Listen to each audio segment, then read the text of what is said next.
2026년 인공지능의 미래, 스탠퍼드 대학 전문가들의 예측을 여러분과 함께 좀 깊이 파고들어 보겠습니다. 보내주신 자료들을 쭉 보니까요, 공통적으로 관통하는 하나의 거대한 흐름이 있더라고요. 바로 AI에 대한 뜬구름 잡는 기대나 과대 광고, 이런 시대가 이제 끝나고, 그래서 이게 정말 쓸모가 있는가? 이걸 아주 냉정하게 따져 묻는 이른바 평가의 시대가 온다는 겁니다. 맞아요. 이제 질문 자체가 바뀌는 거죠. 지금까지는 AI가 이걸 할 수 있을까? 이런 기술적 가능성에 모두가 막 열광했다면요. 2026년부터는 얼마나 또 어떤 비용으로, 그리고 궁극적으로는 누구를 위해 할 수 있는가, 훨씬 더 구체적이고 현실적인 질문이 중요해지는 시점입니다. 뭐랄까, 기술의 현란함보다는 이제 실질적인 가치를 증명해야 하는 그런 숙제를 받아든 셈이에요. 와, 정말 흥미로운 전환점이네요. 오늘 저희는 이 자료들을 토대로 AI의 미래가 단순히 기술 발전을 넘어서서요, 경제, 법률, 의료 같은 우리 삶의 아주 구체적인 영역들을 어떻게 바꾸어 놓을지 그 현실적인 변화들을 하나하나 짚어보겠습니다.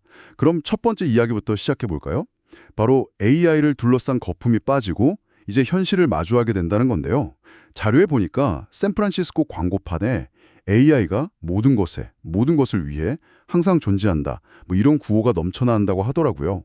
근데 2020년에는 이런 구호가 좀 공허하게 들리기 시작할 거다. 이런 예측이 나오고 있어요. 그렇죠. AI가 특정 업무에서는 정말 강력한 도구가 되지만 어떤 경우에는 오히려 방해가 되거나 심지어는 사람들이 가진 기존의 기술을 퇴보시킬 수도 있다. 이걸 많은 사람들이 깨닫기 시작할 거라는 분석이에요. 기술을 퇴보시킨다고요? 네, 예를 들면 글쓰기 AI에 너무 의존하다 보면 정작 자기 생각을 논리적으로 구성하는 능력이 떨어질 수 있는 것처럼요. 게다가 지금의 AI 기술 발전을 위해서 얼마나 막대한 에너지가 소모되고 그 환경 비용이 발생하는지에 대한 비판의 목소리도 점점 커질 거고요. 와, 기술의 퇴보라는 관점은 정말 생각해 볼 지점이네요. 이런 현실적인 접근이 경제 분야에서는 훨씬 더 날카롭게 나타날 거라면서요. 막연하게 AI가 생산성을 높일 것이다 라고 말하는 시대는 끝나고 이제는 모든 걸 데이터로 측정하고 검증하는 단계로 들어선다고요. 여기서 아주 재미있는 개념이 하나 등장하는데요. 바로 AI 경제 대시보드입니다. AI 경제 대시보드요? 네, 이게 뭐냐면 급여 데이터나 채용 플랫폼 데이터 같은 것들을 거의 실시간으로 분석해서요. AI 기술이 특정 직업군의 생산성을 정말로 높이고 있는가, 아니면 그냥 사람을 대체하고 있는가, 이걸 그냥 숫자로 딱 보여주는 거죠.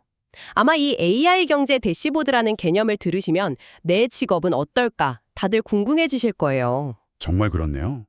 근데 이게 그냥 예측이 아니라 이미 관련된 연구도 있다고요? 네, 이미 초기 신호가 나오고 있어요. 한 연구를 보니까 AI 기술에 많이 노출된 직업군의 신입사원들이 있잖아요. 이분들이 다른 신입사원들에 비해서 고용률이나 초기 소득 면에서 좀 불리한 결과를 겪고 있다. 이런 데이터가 발견됐다고 합니다. 이제는 막연한 기대가 아니라 이런 냉정한 데이터를 마주해야 하는 시기가 온 거죠. 아, 그럼 기업들 분위기도 비슷하겠네요. 너도 나도 AI 프로젝트에 뛰어들었지만 막상 뚜껑을 열어보니까 생각보다 성과가 별로다. 이런 목소리가 커지고 있다고요? 맞습니다. 수많은 AI 프로젝트들이 소리 소문 없이 실패로 돌아가고요. 프로그래밍이나 콜센터처럼 효과가 명확한 일부 분야를 제외하면, 그래서 우리 회사 생산성이 얼마나 올랐는데 이 질문에 자신 있게 답하기 어려워하는 기업들이 많아질 거라는 예측입니다. 결국엔 ROI, 즉 투자 대비 수익을 따지기 시작하는 거군요. 바로 그거죠. 2026년은 AI 도입에 쓴 돈만큼의 가치를 아주 냉정하게 평가하는 첫 해가 될 거예요. 물론 성공 사례도 나오겠지만 중요한 건 수많은 실패 사례들 속에서 AI를 이런 식으로 접근하면 안 되는구나 하는 값진 교훈을 얻게 된다는 거죠. 기업들이 이렇게 현실적인 ROI를 따지기 시작했다면 국가 단위의 움직임은 더 흥미로워지겠네요. 단순히 기술을 도입하는 걸 넘어서 이제는 우리만의 AI를 가져야 한다는 소위 AI 주권이라는 개념이 등장하고 있다고요. 바로 그 지점입니다. 각 나라들이 미국의 거대 테크 기업들이 만든 AI 기술, 그리고 그들이 설정한 규칙에 종속되는 것을 점점 경계하기 시작했다는 뜻이에요. 그래서 크게 두 가지 움직임이 나타날 텐데요. 하나는 아예 자체적으로 거대 언어 모델 LLM을 개발하는 것이고, 다른 하나는 그게 좀 어렵다면 최소한 외국의 모델을 들여오더라도 자국 내 데이터 센터에서 직접 운영해서 데이터 통제권이라도 확보하려는 시도입니다.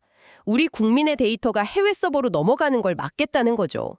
최근 뉴스에서 UAE나 한국 같은 나라들이 엄청난 규모의 데이터 센터를 짓는다고 들었는데 그게 바로 이런 AI 주권 확보 경쟁의 일환이었군요. 그런데 이 자료에서는 이게 자칫 투기적 거품이 될 수도 있다는 경고도 함께 하네요. 근데 전 세계의 자본과 인재가 AI라는 한 분야에만 너무 과도하게 몰리는 현상. 이게 과연 지속 가능하냐는 비판적인 시각이죠. 그리고 기술적인 측면에서도 아주 중요한 변곡점이 예측되는데요. 지금까지는 모델 크기를 무조건 키우면 성능이 좋아진다는 공식이 통했지만 이제 그게 한계에 부딪혔다는 분석이 나옵니다. 여기서 정말 흥미로운 표현이 나오는데 바로 데이터 정점, 픽데이터입니다. 이게 무슨 뜻이냐면 우리가 AI에게 먹일 신선하고 질 좋은 데이터가 인터넷에서 거의 바닥났다는 신호예요. 이건 마치 무한할 것 같던 유전이 마르기 시작한 것과 같아서 지금까지의 모델을 무조건 크게 만들면 된다는 공식이 깨지는 아주 결정적인 변곡점인 셈이죠. 정확한 비유십니다. 데이터가 부족해진다는 건 정말 의외네요. 아니 인터넷에 매일같이 쏟아지는 게 데이터인데 그게 고갈될 정도라니? 그럼 우리가 흔히 쓰는 블로그 글이나 뉴스 기사 같은 건 이제 더 이상 쓸모가 없다는 뜻인가요? 쓸모가 없다기보다는 이미 학습에 짜낼 만큼 짜냈다는 거죠. 네, 같은 데이터를 반복 학습시켜봐야 성능 향상에는 한계가 오거든요. 그래서 이제 거대한 단일 모델을 만드는 경쟁보다는 아주 특별한 목적을 위해 정교하게 가공된 질 좋은 소량의 데이터로요. 특정 작업에서 최고의 성능을 내는 작지만 강한 모델들, 이런 모델들이 주목받게 될 겁니다. 양보다 질로 승부하는 시대가 오는 거죠. 기술의 패러다임이 바뀌는 거군요. 그런가 하면 2025년에 막 등장해서 모두를 놀라게 했던 AI 영상 생성 기술. 2026년에는 이게 훨씬 더 실용적인 수준이 될 거라고요. 자료에 나온 일화가 재미있던데 한 학생이 AI만으로 배우나 특별한 장비 없이도 꽤 그럴듯한 단편 영화를 만들었다고요. 네, 이제 신기한 기술 시연 단계를 넘어서 실제 현장에서 쓸만한 도구가 된다는 의미입니다. 하지만 이런 기술의 발전은 필연적으로 좀 골치 아픈 문제를 동반하죠. 바로 저작권 문제입니다. AI가 만들어낸 영상의 소유권은 누구에게 있는지, 또 AI가 학습한 수많은 영상들의 저작권은 어떻게 처리할 건지, 해결해야 할 법적 문제가 산더미처럼 쌓일 거라는 점도 분명히 짚고 있습니다. 정말 AI의 발전 속도만큼이나 풀어야 할 숙제도 많아지는 것 같습니다. 이제 AI의 효용성이 가장 기대되는 전문 분야, 특히 의료계 이야기로 넘어가 보죠. 2026년에 의료계에 챗 GPT 모멘트가 올 거다 이런 예측이 있던데 이건 정말 기대가 많이 되더라고요. 여기서 게임 체인저가 되는 기술이 바로 자기지도 학습, Self-Supervised Learning입니다. 자기지도 학습이요? 네, 이걸 좀 쉽게 비유하자면요. 예전엔 AI에게 아기처럼 하나하나 이건 고양이, 저건 강아지 라고 사신의 이름을 붙여서 가르쳤다면 이제는 AI가 도서관의 모든 책을 혼자 읽고 스스로 언어의 규칙을 깨우치는 것과 같아요. 의료 데이터에 이 방식을 적용하니까 의사들이 수백만 장의 엑스레이에 일일이 정상 혹은 악성 종양이라고 라벨을 붙이지 않아도요. AI가 알아서 정상적인 폐해 패턴을 학습하는 거죠. 비용과 시간이 극적으로 줄어드는 겁니다. 그 라벨링 작업이 사라진다는 게 그렇게 큰 변화를 가져오는 거군요. 그럼 이게 구체적으로 의료 현장을 어떻게 바꾸게 될까요? 챗GPT가 인터넷에 방대한 텍스트를 라벨 없이 학습해서 놀라운 언어 능력을 보여줬잖아요.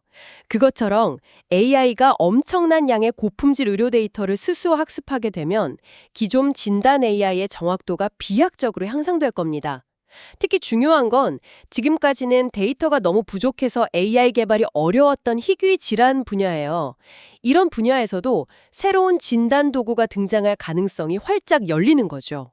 와, 정말 많은 환자들에게 희소식이 될 수 있겠네요.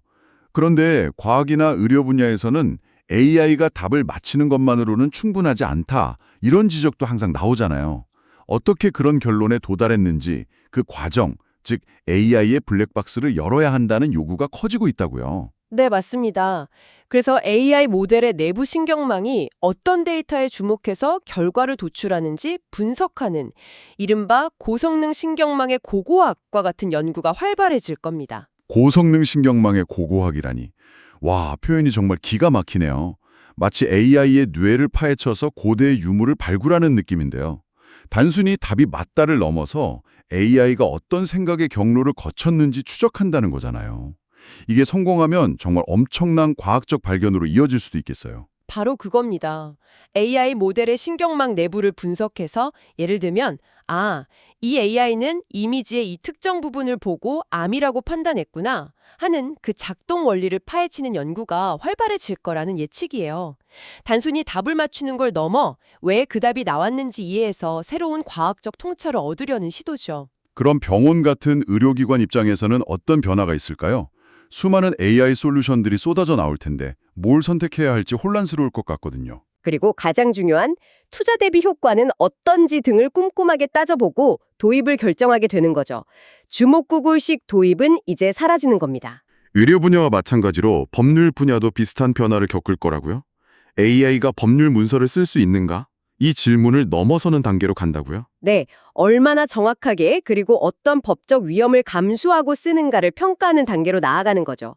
특히 여러 판례나 계약서들을 동시에 분석해서 복잡한 사실관계를 파악하고 양측의 주장을 요약하고 심지어 상대방의 논리적 허점을 찾아내는 그런 다중문서 추론 같은 고차원적인 작업으로 AI의 역할이 확장될 겁니다. 그리고 이런 능력을 제대로 평가하기 위해 GDP-발 같은 새로운 성능 평가 기준, 즉 벤치마크도 등장할 거고요. 막연한 기대가 아닌 실제 변호사의 업무 효율을 얼마나 높여주는지를 측정하는 도구들이죠.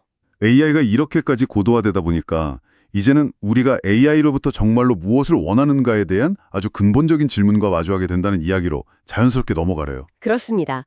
최근 거대 언어 모델들이 사용자의 기분을 맞춰주거나 무조건 긍정적인 답변을 하려는 경향이 있거든요.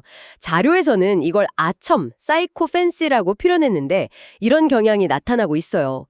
또 정신건강 상담이나 외로운 사람들의 대화 상대로 AI가 쓰이는 사례도 늘고 있고요. 이런 현상을 보면서 과연 이런 상호작용이 사용자에게 장기적으로 어떤 영향을 미칠지에 대한 깊은 고민이 필요해졌다는 지적이 나옵니다. 듣고 보니 그렇네요. AI가 계속 내 말에 동조만 해준다면 순간적으로는 기분이 좋겠지만 장기적으로는 비판적 사고 능력이 떨어질 수도 있겠어요. 단기적인 만족을 넘어서 인간의 성장에 기여하는 AI가 필요하다. 이런 말씀이시군요. 정확합니다. 그래서 2026년에는 인간의 능력을 대체하는 게 아니라 증강시키는, 즉 우리가 더 나은 판단을 하고 창의력을 발휘하도록 돕는 인간 중심 AI 설계에 대한 논의가 훨씬 더 중요해질 거라는 전망입니다. 이건 문제가 터진 뒤에 수습하는 방식이 아니라니요. AI를 설계하는 가장 첫 단계부터 반영되어야 할 철학적인 문제예요. 이 기술이 인간의 전문성을 훼손하지는 않는가? 인간의 장기적인 행복에 기여하는가? 이런 질문을 개발 초기부터 던져야 한다는 거죠. 오늘 쭉 살펴보니 2026년의 AI는 화려한 구호 대신 구체적인 숫자와 실질적인 효용으로 자신의 가치를 증명해야 하는 아주 중요한 시험대에 오르는 한 해가 될 것 같습니다. 국가 간의 보이지 않는 주권 전쟁부터 의료, 법률 현장의 구체적인 변화, 그리고 우리 인간과 어떤 관계를 맺어야 하는지에 대한 깊은 성찰까지 AI는 이제 기술의 영역을 넘어 우리 삶 가장 깊숙한 곳으로 들어오고 있네요. 맞습니다. 특히 AI의 블랙박스를 열어서 그 작동 원리를 이해하려는 과학적인 노력, 그리고 단기적인 효율을 넘어 인간의 장기적인 성장을 돕는 방향으로 기술을 설계해야 한다는 주장, 이런 것들이 앞으로 AI가 나아갈 길에 아주 중요한 이정표가 될 겁니다. 요란했던 거품이 거치고 난 뒤에 드러날 AI의 진짜 모습이 과연 무엇일지 그 현실을 계속해서 지켜보는 것이 중요하겠습니다.